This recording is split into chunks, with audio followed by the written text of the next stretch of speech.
بسم اللہ الرحمن الرحیم۔ السلام علیکم ورحمۃ اللہ وبرکاتہ۔ استغفار کس طرح کیا جائے؟ اگر گناہوں پر استغفار کیا جائے تو کس طریقے سے کیا جائے اور کتنی مرتبہ روزانہ کرنا چاہیے اور کون سی تسبیح پڑھنے مسنون ہے؟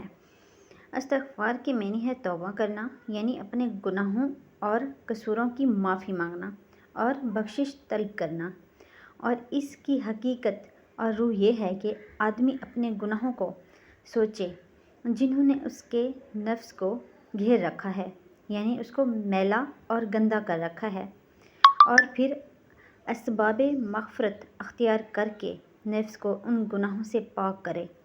اس کا طریقہ یہ ہے کہ اول باری تعالیٰ کے حضور اپنے گناہوں کا اعتراف کرے اور اس پر ندامت کا اظہار کرے اور آئندہ گناہ نہ کرنے کا پکا عزم کرے، اور اس کے بعد سادگی دل سے توبہ استغفار کرے اور اس کے لیے کوئی بھی ایسے الفاظ جن میں اللہ سے معافی مانگنے کا معنی موجود ہو استعمال کیا جا سکتے ہیں۔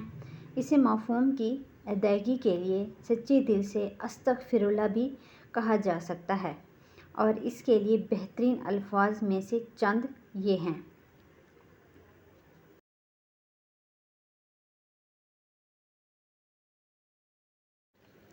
استغفار کے کلمات تو مسلسل پڑھتے رہنا چاہیے۔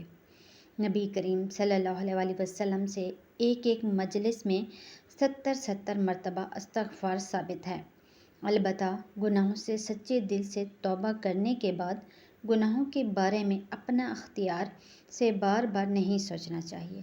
اللہ تعالیٰ کی رحمت سے امید رکھی جائے کہ وہ سادگی دل سے توبہ کے بعد معاف کر دے گا۔